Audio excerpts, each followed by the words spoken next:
People walk away from you, but I won't. If you don't talk as most people do, some people talk and laugh at you, but I won't.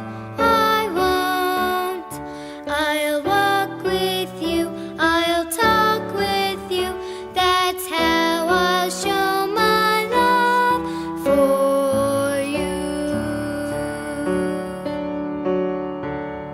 Jesus walked away from none, he gave his love to everyone, so I will. Jesus blessed all he could see, then turned and said, come follow me, and I will.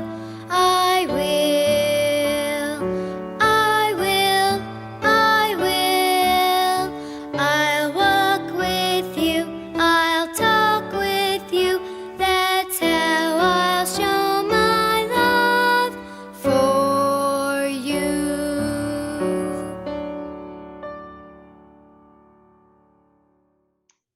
When Jesus was on the earth, he sought out those on the margins. He walked with them, he talked with them, he showed love for them, and he blessed them. He wanted everyone to hear and receive his gospel and have a place in his church. His love was not conditional on a person's gender or their race or their sexual orientation. He loved them and accepted them as they were, and we've been commanded to follow his example and do the same. He wants all to become members of his church, even the Church of Jesus Christ of Latter-day Saints. And that means that we need to create a place for all of God's children in his church and make it a place where all can feel fully loved and accepted. In this virtual panel discussion, we'll talk about how we can show greater Christ-like love for our LGBTQIA+ brothers and sisters. This is a sensitive topic for many, and we pray that the Spirit can be with us and help provide each of you with new understanding and empathy, regardless of your background, circumstance, or existing beliefs. We're blessed to have such great panelists to help us better understand these issues. So let's briefly get to know each of them and then get into Q&A and discussion. Jeff, let's start with you. What's been your journey within the church and with LGBTQIA+ issues? So when my youngest son was 17, he shared with me one night that he was gay. And although we had wondered about this, I was not at all prepared for that revelation. I let him know that I loved him and embraced him the way he was, but suddenly I didn't know how that fit with the gospel. I was serving as a bishop at that time, and I just felt just cast adrift at that point in terms of having answers, understanding. I didn't know anybody who was gay in the church, and I was casting around for role models and not finding any at that time. And I felt like I'd always felt like the gospel had all the answers to life's questions. And I suddenly felt like, except for this one great big area, I don't see any answers. And I went through a period of confusion and really wondering, and a lot of prayer. And I finally received some peace with knowing that God loves Talmadge, and that it's going to be okay.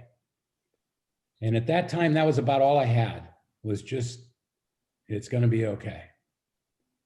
And but from that, from what in my view is a wonderful blessing in my life, I began this journey of of getting to know other people who within the church and outside the church who are LGBTQ, who have a different way of experiencing life than I have, and who see things differently, experience things differently, feel things in different ways than I do, and yet are still beloved children of our Father in heaven. And it's been a wonderful journey to get to know them and to come to understand better God's love for his children. Ben and Ruth, how about the two of you? Why don't you go first, Ruth? Okay. So my parents converted to the church right before I was born. I come from a pretty big family.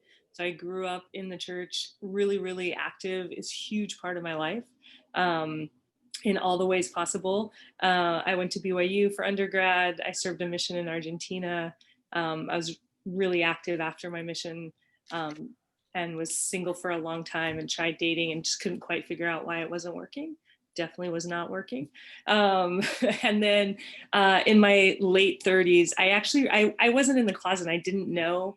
I grew up in a pretty conservative area in the South. I didn't know anyone that was LGBTQIA, wasn't on my radar at all growing up. And in my 30s had an experience where I was like, oh, and just like instantly had this clarity. And I think I've only had that kind of clarity a few times in my life. One is that there are many truths in the gospel that I really hold to be very, very important and true in my life and guiding in my life. And really true that like, oh, this is who I am. And this is a major part of who I've always been and who I will always be. And the best way I know how to explain it is just kind of a clarity of myself and kind of same way as when I got glasses when I was a young teenager. I was like, oh, everything makes so much more sense. And I can see things so much more clearly. And so that was kind of my experience of becoming aware of this part of myself that I maybe hadn't been tuned into before. In hindsight, a lot of things made sense in my life. And then I actually dated the woman who is now my wife. Her name is Amy. She's amazing. She's a very lovely, gentle soul. She is not a member of the church, never has been, is a very religious, spiritual person, but is not a member. We got married about 3 years ago. We dated for about 5 years total. I guess we've been together about 5 years. We dated for about 3.5 years. And yeah, so that's kind of where I am. I live in Oakland. Amy has gone to church with me since I started dating her. I was like, I don't know if you know this, but I'm a member of the church. She's like, Ruth, we've been friends for 10 years. I'm very clear that the church is a huge part of your life. And she has come to church with me really consistently, had an assignment in the nursery, super, super involved in the wards I've lived in. Yeah. My journey in a lot of ways is very similar to Ruth's, but also very different. I grew up in the church to convert parents as well. I was very active and went to early morning seminary, all that. I first realized that I was attracted to other guys when I was about 11 years old, like around the time puberty was setting in. And at the time, like, I didn't want to be gay. That wasn't a possibility. So it was not even part of my narrative or part of my story. I knew that going on my mission was going to fix it and cure it. And so I didn't even worry about it. If you'd asked me if I was gay, I would have said no. And I wasn't lying. And then when I got home from my mission and started attending BYU, I had to realize that going on a mission didn't work. And so I tried to be like Nephi, who said, if you go and do, God will prepare a way. So I thought, well, if I just do all the things I'm supposed to get married, then I will get married and God will prepare a way for that. And much like Ruth, I dated and nothing worked out, not even close. And I spent many thousands of dollars and many hundreds of hours.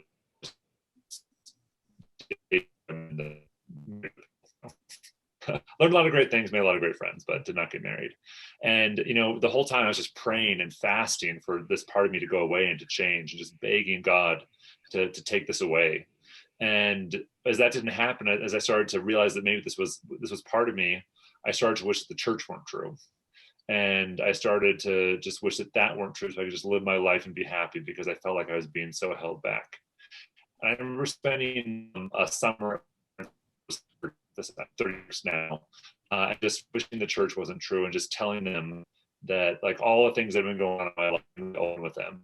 And my mom, who, you know, is very faithful, has been a Relief Society president. When she saw my heart, when she saw what was going on, she said, Ben, we're not just on your side, we're with you 100%.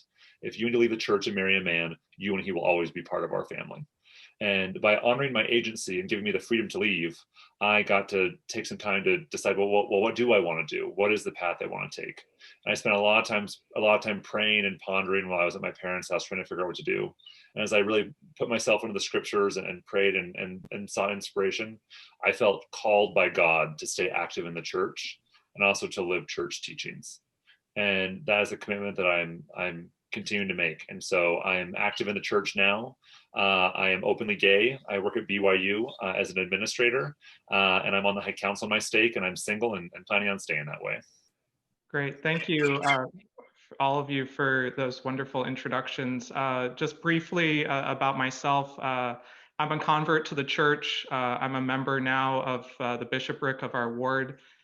Jeff was actually pretty instrumental in my conversion experience when I first started investigating the church, and just really love him and love his whole family. And so when Talmadge came out, and then when he then subsequently formed an organization called The Hearth, my wife and I, who's also named Amy, so Ruth and I have that in common, we started attending those events, and I will say that they are some of the most spiritual meetings that I've ever been a part of, and I feel quite blessed to be part of that organization now, and to have the fellowship of those other saints in my life. And I think that the church has come a long way on these topics, and I think that we still have a ways to go, and want to just be part of helping move things in that direction. And so why don't we dive into the discussion itself, and Ruth, why don't we start with you in that regard? So you identify as queer, which would be the Q part of LGBTQIA+. And so in terms of identifying with that particular term, I wonder if you could help share with us why that is, and also help us more broadly understand why the different labels and, you know, the acronym is what it is, if you will, and why you think that terminology is really important in this particular area. Yeah, of course. So I think it's really important. You know, one of the comparisons I make is that the church a while ago asked us to switch and not refer to ourselves as Mormons, but to refer to ourselves as members of the Church of Jesus Christ of Latter-day Saints. And I think that it's really important to honor that and honor that request. And I saw a lot of people make that change and be really respectful of that request. And I think in the same way, it's the way that people in the LGBTQIA+ community identify is really important. And I think one of the ways that we can be respectful is to honor how people identify for themselves, what pronouns that they prefer, what names that they refer to themselves as, and to use that as a term of respect. So I want to run through LGBTQIA. I know it's a mouthful of letters, and just kind of explain what they are, and then maybe a couple of examples of why they're important. So lesbian is a woman who's attracted sexually to another woman. Gay is a man who's sexually attracted to another man. Bisexual is someone who's attracted to people of their gender and any other gender identity. So it's not just one or the other. It might be many different kinds of gender identities, their own or others. Transgender is people whose gender identity or gender expression differs from the biological sex that they were assigned at birth. And intersex is someone who's born with biological sex characteristics that aren't traditionally associated with male or female bodies. There's a lot of different kinds of variations of intersex. And it does not have to do with someone's sexual orientation or their gender identity. So the Q can stand for two things. It can stand for queer, which historically people have thought of as a derogatory term. And some people have said, well, I don't feel comfortable, Ruth, saying that. And I'm like, well, it's my preference. That's what I prefer. And the reason that I prefer it is because I think it's an umbrella phrase that accounts for a lot of different sexualities that are not hetero, sexual, or cisgender. And so it's a way to kind of bring community, and community is a really important piece for me of my sexuality. And so I like that term and it really resonated with me. Intersex is someone who's born, oh, we did intersex. So then the other one is asexual, which is someone who has little or no sexual attraction to other people. So it's LGBTQIA and then plus, because there are other terms that people use, and it's a constantly evolving as people identify. There's pansexual, there's two-spirited, there's a lot of terms that are there. And I think one of maybe the examples I would use of why it's really important is I was at a training a while ago for work, and they had a panel of people who were talking about this issue and how it presents in healthcare.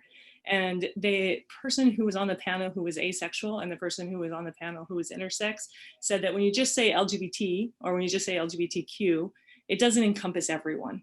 And they felt like they were unseen or unrecognized. And so I think it's a really respectful way to recognize people. The other thing with Q is it's often used as questioning. So it can be queer or questioning. I think sometimes people are trying to figure out, well, what is it and where do I fit? I know that I'm not attracted to someone who is the opposite sex that I am, but I'm not quite sure, or maybe I'm trying to figure it out. So it's also used as questioning. That's great. I guess Ben or Jeff, are there any things that you might add to our understanding there, or different perspectives that you have? Yeah, I think it's very important, like Ruth said, to allow people to self-identify how they want to identify and to honor whatever label they're choosing. So all throughout my 20s, I would not have called myself gay. I preferred the term same-sex attracted or SSA. And that's because I didn't want to identify as gay. It was something that was really shameful and something I hated about myself. And then when I was about 29, I shifted and started calling myself gay. And what the years when I called myself same-sex attracted or having SSA were some of the darkest, hardest of my life, where I just hated who I was and just wished that I was different. So for me, that label SSA and same-sex attracted like carries all this weight of this like depression and sadness and darkness. Whereas gay for me is just an acceptance of this is the way that God intended me to be. I tried to change it and couldn't. And so it's my acceptance that I'm going to live and thrive the best way I can, the way that God made me. And there are other people who have different relationships with those labels, but my labels have shifted dramatically as I've grown. And, I open the door for that to change in the future as well. But that's what it's been like for me. Great. So Ruth, maybe we'll stick with you for one more question here just to kick us off. So at a recent event that you participated in, ironically also with Ben, you shared that it meant a lot to you that when you came out as queer, your family and friends would say, "I love you," and then make a full stop there and not feel the need to go any further. And so I'm wondering if you could say a little bit more about that, and then also provide your perspective on how your coming out experience you feel like compares to other church members that you're familiar with, because there's a whole range of experiences that are out there. Yeah. So, I do think that that's one of the most important things. I think in my professional life, I'm a licensed clinical social worker, so I do a lot of therapy.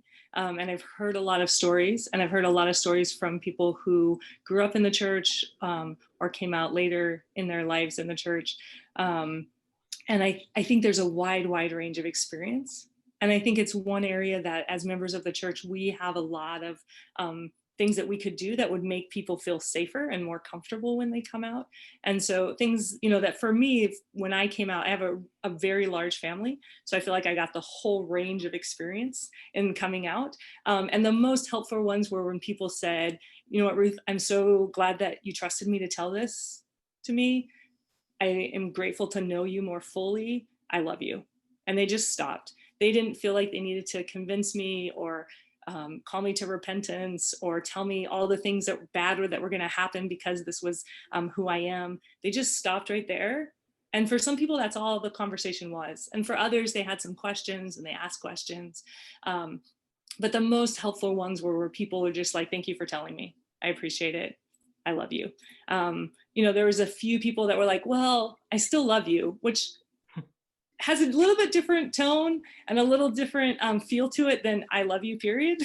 And one of the things that for me has been really hard to hear is as I've talked to adolescents and as I've talked to young adults who have come out, their family members have really pushed back and said, "Well, how do you know? This is just a phase. you can't do this, you know, we will disown you if you do this. So there's some really harmful things that can happen when people come out, and it can really destroy a lot of the goodwill and trust that is built in relationships. So I think my number one thing that I would suggest is just to tell the person you love them and pause.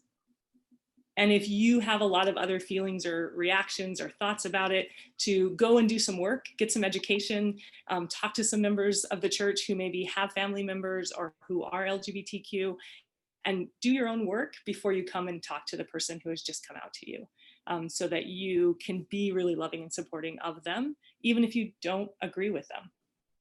You know, I think it's possible to have a really loving conversation and not agree. And I think that will come up on this panel tonight as we're talking, that we're not all in the same place, and that's okay. You know, I had family members who have been really hurtful, and said really, really hurtful things. And we're like, well, I don't want you to associate with our family anymore. I think this will be really bad for our family. You're not following the prophet. You're a sinner. And I think those kinds of things are just not very Christ-like. And so my hope would be that as people in a church community, we can think about how do we actually be more open and accepting from that initial get-go when people are sharing something that's very personal. You know, people aren't just telling you this like, oh, I'm hungry, let's get some food. They've thought a lot about it, and they've really wrestled with it before they're bringing it up to you. And it really is an honor to have someone tell you something that's so personal. Yeah, you know, Ruth, as you were talking, I was thinking, you know, it's such a sacred space when someone chooses to disclose their orientation to you, and that is a real gift, I think. And also, what you were saying reminded me of something that President Ballard said when he spoke at BYU in 2017. He gave a BYU devotional called "Questions and Answers," where he just answered a bunch of questions. And one of the questions was, you know, how to support a family member who's left the church. And this is a different situation because you can be gay and not leave the church, of course. And he said, don't preach to them. They know our doctrines, they know our teachings, they don't need another lecture. And I think that's really important, that, you know, we don't need to tell people things that they already know. We just need to hold them close and keep them in. And Jeff, I guess you spoke a little bit earlier in your introduction about when your son kind of came out to you and what that experience was like for your family. I wonder if there's anything here that you might add for other, you know, parents or family members who might be in a similar situation as you. Yeah, I think one of the interesting things is that my son had wrestled with this for 5 years, knowing that he was gay and not knowing what to do with it. Finally, getting to the point where he could tell me about that. And so for a parent, it's going to maybe take us a little bit of time to get to that same place. I totally agree with Ruth's description of just being able to say, I love you, full stop. I'm not sure I was as good at that as I needed to be at that time. But I've gotten better, and I've learned that I don't need to keep reminding him about things that he already knows. That he is choosing his path where he feels that life is best for him, and that's great. I applaud that. I want to celebrate that. I don't understand parents who would reject their children.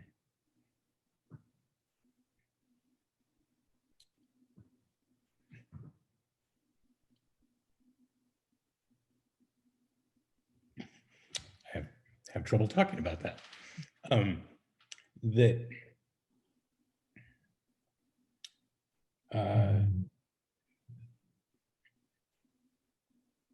That seems the antithesis of what Christ taught.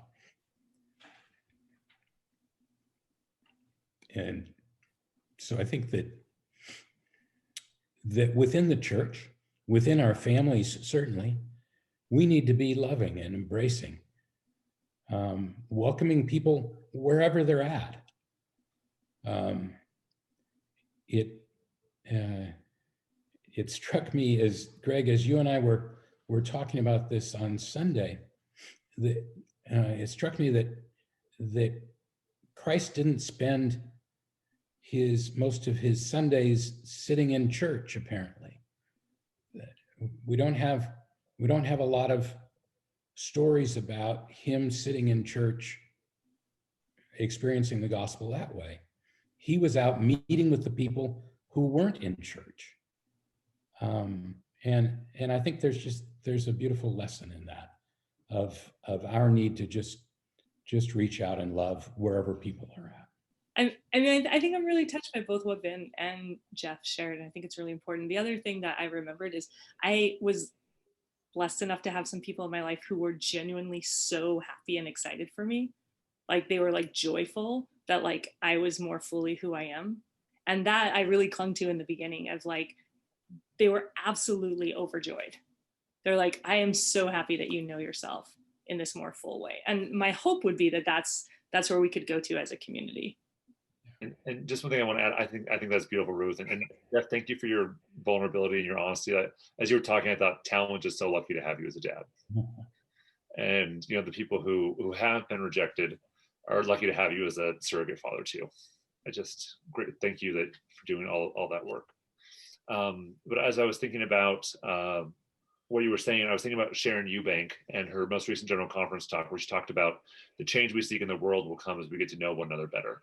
And I think if we say, I love you, full stop, then we can say, tell me what this has been like for you. Help me understand your experience. And say, I love you, and then help me understand. Teach me what it's like to be you. I think that will change the world. Yeah, I think if we can just be genuinely curious, just to be open to hear people's stories. We've talked about that we're in sacred space when people are able to honestly share who they are and share their journey. And I think that's how we become closer as a community, as a body of Christ, and as human beings.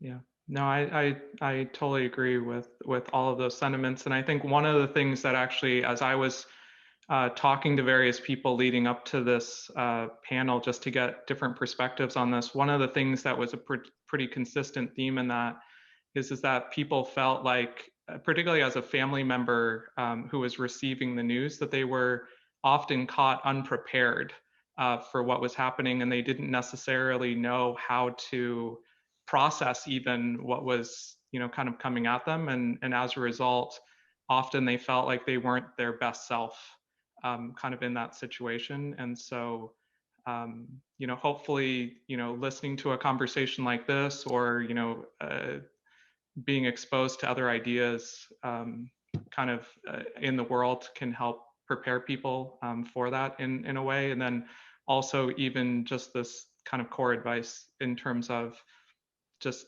affirming your love for that person, and then not feeling like you need to necessarily have that whole conversation all at once if you're not necessarily prepared to do that, I think is good advice. Ben, oh, go ahead. I just wanted to say that I think that what you're doing with this helps people to be prepared. If there'd been a fifth Sunday lesson like this when Talmadge was in those early teenage years, it would have been very helpful to me, and it would have been wonderful for him. Just to know that discussion was going on would have changed everything for him. He wouldn't have felt so isolated, so alone in his journey. Yeah, and that is my hope here is that as we have more conversations like this one, hopefully it makes it that much easier for people to be just talking about this more and kind of getting their arms around it, because it's not necessarily an easy set of things to fully understand right away. And I guess, Ben, one of the things you've written extensively on your blog, I would highly recommend it to anyone who wants to gain a deeper understanding and perspective on many of these topics. And I think one of the things that I was struck by just in reading your blog and then also in talking to some of these other folks is that kind of building on what we were just talking about, is that when someone comes out, you as the kind of recipient or family member might feel like you have now this tension between staying a faithful member of the church, quote unquote faithful member of the church, or now supporting your LGBTQIA plus son or daughter, for example, or family member. And then, I think you mentioned this as well in your introduction, that you kind of wrestled with this, is that as the person now coming out, it might also seem like you need to make a choice between either staying faithful to the church or being authentic to yourself and wanting to be happy as an individual. But it kind of seems like whether you're the family member or you're the person coming out, you can't do both, that you almost have to pick sides. And I wonder what you might share with us on that and how you've reconciled those tensions or how you've thought about that. Yeah, well, I would just reframe that from how have I to how am I, because these aren't questions that are resolved in my mind. Mm-hmm. I can't envision a life where I'm not actively engaged in the Church of Jesus Christ of Latter-day Saints and able to attend the temple. I can't envision that future, like a future where that isn't my reality, but I still don't know what life holds for me. And I think that I had this either or mindset for too long, when a lot of times life is really yes and. How can I be gay and a member of the church? And there's not one way to be a Latter-day Saint. There's not one way to be gay. I think that Ruth is just as much a Latter-day Saint as I am, even though she's chosen to be in a marriage and I haven't. And I respect and honor that path. And what I've learned is that who did Christ spend his time with? What was he doing? What did Christ do? And I try and do those things too. And so when I had a friend who was marrying her girlfriend, her fiance, and I was invited to the wedding, I said, of course I'm going to be there. Of course I'm going to be there. Because I love you and I care about you. And when you are happy, I'm happy. And when you're celebrating, I'm celebrating. And I say this sometimes tongue in cheek, but the Book of Mormon was written for our day. It doesn't say one thing about gay marriage, but it says a lot about how costly apparel causes the downfall of civilization. So if I'm not going to go to a wedding, it's not going to be because the gender of the people getting married, but because of the cost of the wedding dress. I'm of course kidding, but for some reason we look at like one thing that's against church teachings and kind of want to like make a line in the sand when we miss all the other things. Like, are we not going to spend time with people who are prideful, or people who are lying, or people who look at pornography? In the end, we are all sinners, and if we're going to choose not to be with one person because of their sins, we have a mote in our eye, and I think that's a real problem. And one thing that my dad taught me, this isn't a story about being gay, but when I was a teenager, my brother was dating someone that my sister and I really didn't like, my older brother. And one day we thought they were going to come home engaged. And so my sister asked my dad, what do we do if they come home engaged? And my dad, who also didn't like this woman, he said, we will cheer for them and we will be happy because they're going to do what they want to do, whether we like it or not, but we get to choose how much they're going to be in our lives. And so that's what I try and do. What my Christianity teaches me and calls me to do is to celebrate anytime that someone is developing Christ-like attributes, to celebrate all the good in their life, and to try and be a light in their life as they're a light in mine. And my friend Ali Isom said recently, I have a podcast called Questions from the Closet, and we interview guests to talk about a question that we get asked as LGBTQ Latter-day Saints. And we recently had an episode about, how can I be an ally while supporting church teachings? And one thing Ali said was that her life would be less rich without these LGBTQIA plus people in it, and the ways that they enrich her lives and her life. And I just think that, if we're trying to choose between, well, this or that, like Zion should be including all of us. It should be including everybody. Jeff or Ruth, anything that you would add to that? Amen. I I think the idea that Zion includes everybody, all kinds of people, is a bedrock concept of the gospel. That we need to do that. That as bishop, following the Supreme Court ruling on gay marriage, we were asked to read a letter about the church's views on gay marriage, but we were specifically asked to not read that in sacrament meeting. And what that said to me is that we needed to read that in a forum where we could talk about it, not just read the letter and sit down. And so we had, in our ward, we had a combined adult meeting on that.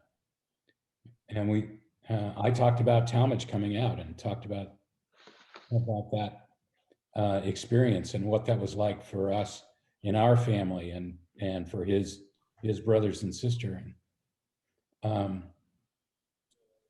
Two things came out of that.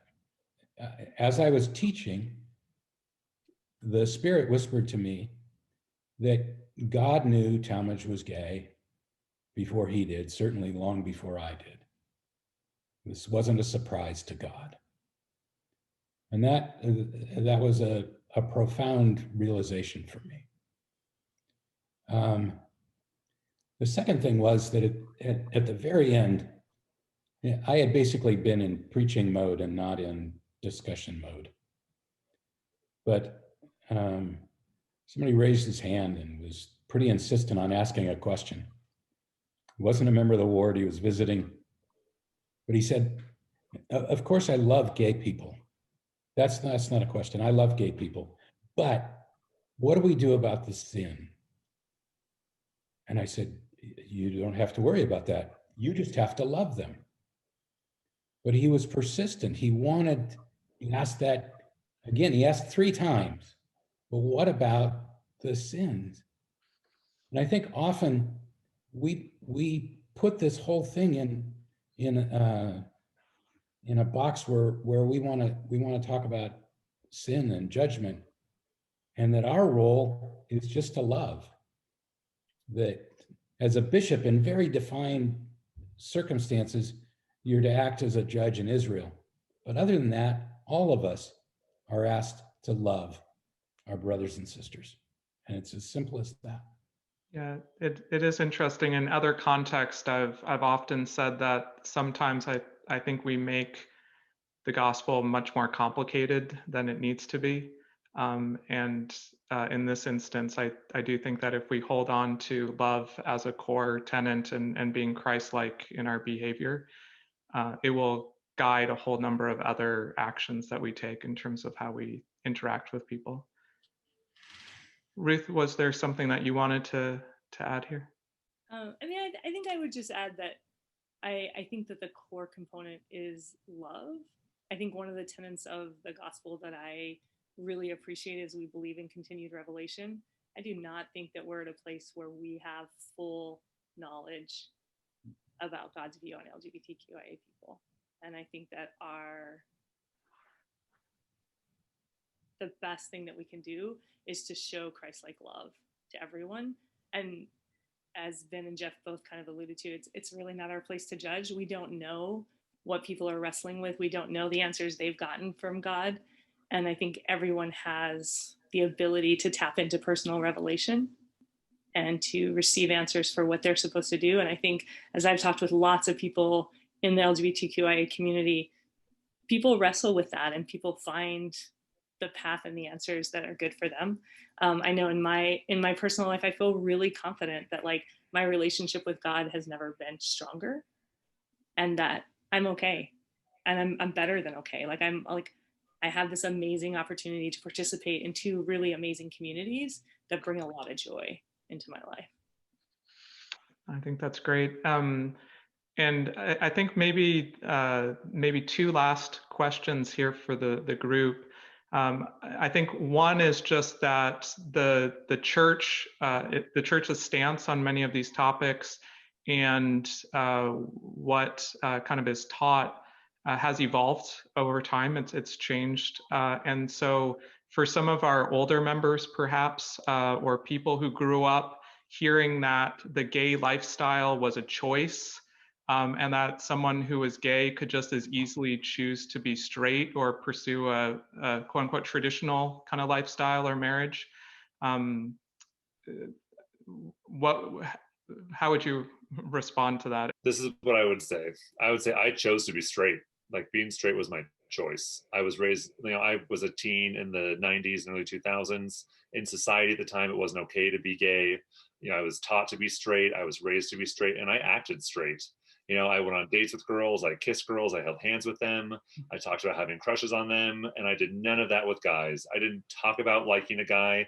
Didn't come out to anyone until I was 23. And even then, I continued to choose being straight. So as much as I chose to be straight and acted straight, it just didn't happen. Even all the prayers weren't answered. And so if this was all a choice, I chose to be straight, and it did not stick, not even a little. Yeah, I think just to also build on that and be explicit about it, is that we don't know everything there is to know, as Ruth said, about this topic, but people are the way that they are, and that's how, as Jeff said earlier, God intended it. And God knows and has known people's gender identity or sexual orientation well before they did, and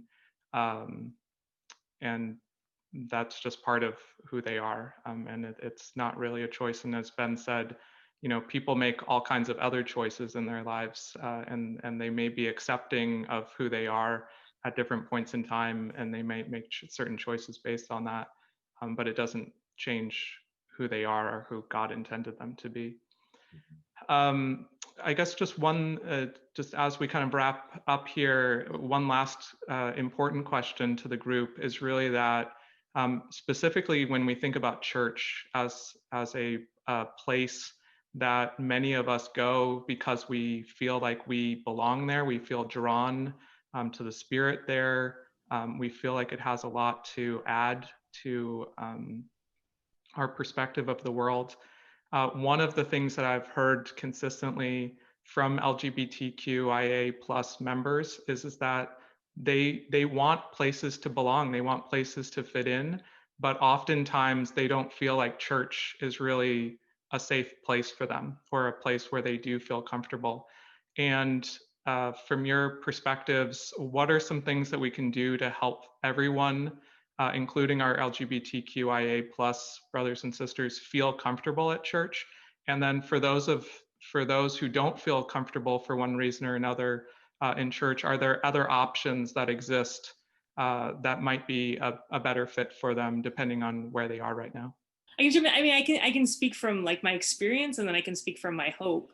And my experience is that there is an othering. There's like an intimate outsider that experience that often happens for people that are LGBTQ plus I. And I have experienced that. I was really active my entire life, moved wards several times, like found really strong community pretty instantly. I think it's one of the great things our community offers is the chance to like insta community with other people and to be in communion with people in a spiritual religious way.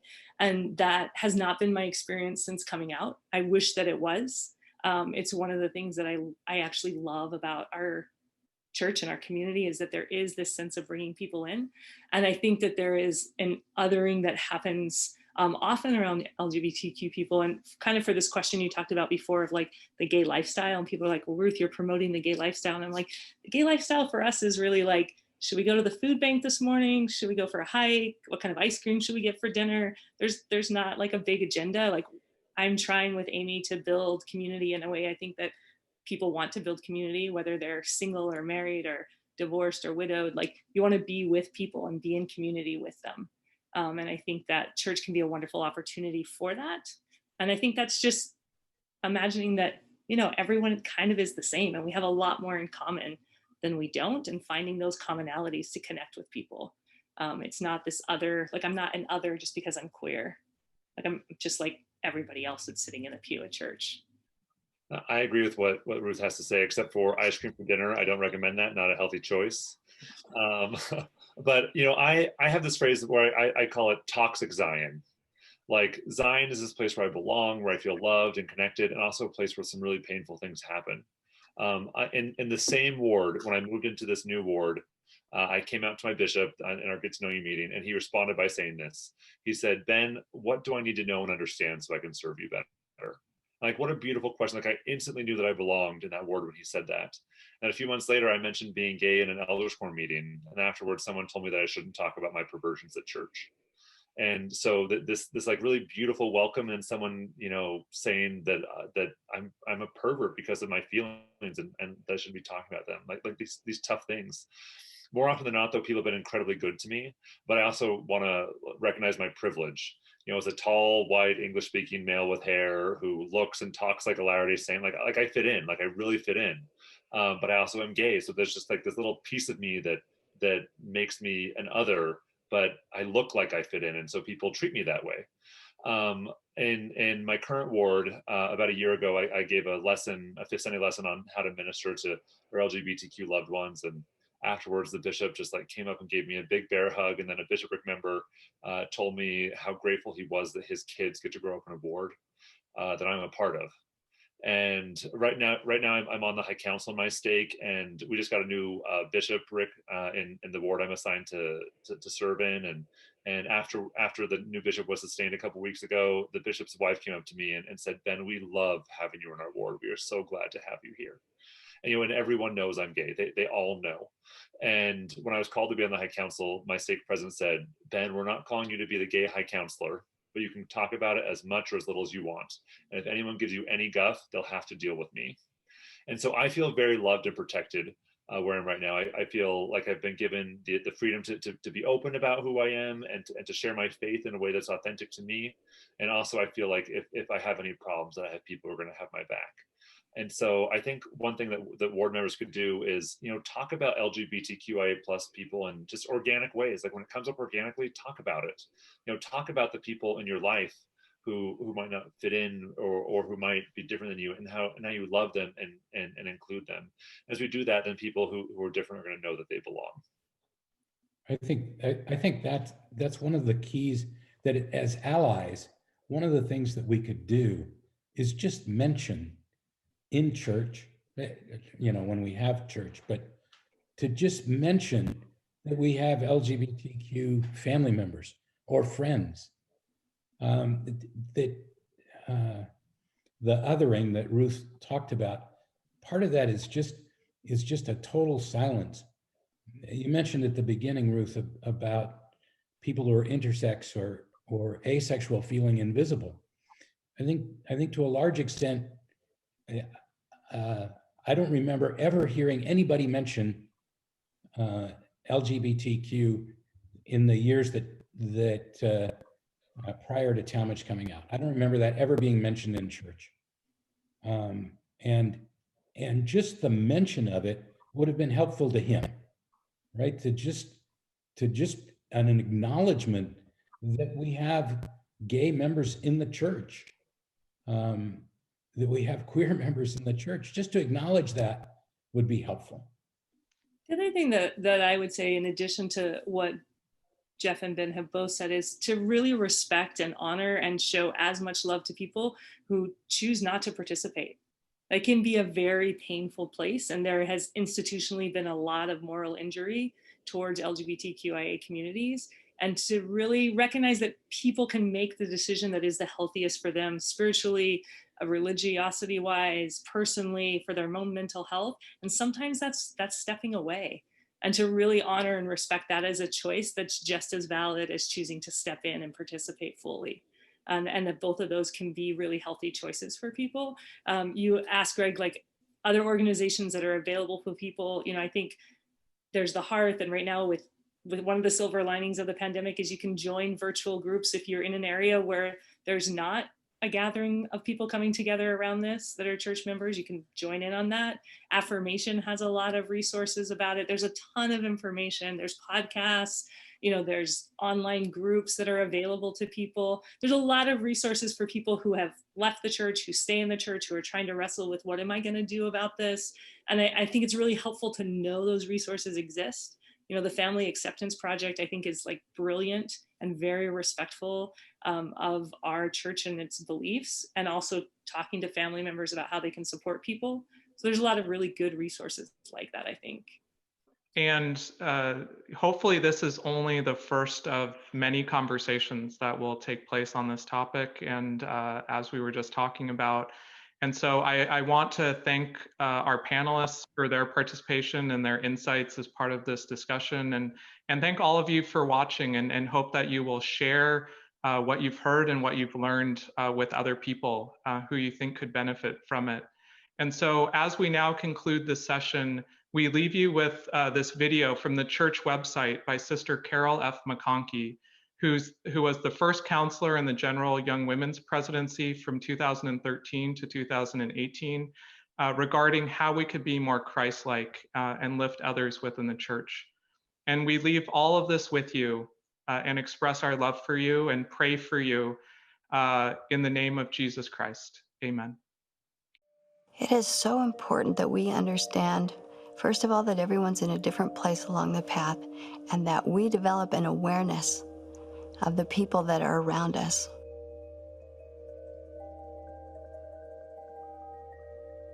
I know people who come to church every Sunday so that they can be inspired and uplifted, and who just simply walk away feeling judged and unloved, unneeded. Like there is no place for them at church.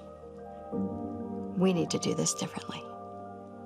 We need to be deeply aware of what the purpose of coming to church on Sunday is, and make sure that everyone who comes feels loved, needed, accepted, and lifted. Everybody has struggles we don't even know about. And it's so important that we be aware that everyone around us is loved of God, and that we need to see them through Christ-like eyes. And we cannot allow judgment to dictate the way we interact with people. It's just simply not right.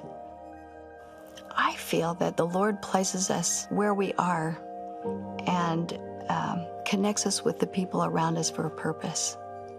Because it's not only about our own progression, but about helping others progress. And I've come to recognize that we are placed where we are so that we can love and lift others. We just cannot be, or even call ourselves a disciple of Christ, if we are not helping others along that path. The gospel of Jesus Christ does not marginalize people. People marginalize people. And we have to fix that. We need to be sensitive and love them and allow them the opportunity to grow and to blossom and to be their best selves. They have talents and abilities and personality that is needed in the kingdom of God. And if we're going to build the kingdom of God on the earth, we need everyone to come and do their part. And we need to recognize that. When anyone's shadow darkens the door of a chapel, they ought to feel immediately embraced and loved and lifted and inspired to, when they walk out that door, to go and be better, because they know the Lord loves them and because they have friends in their faith.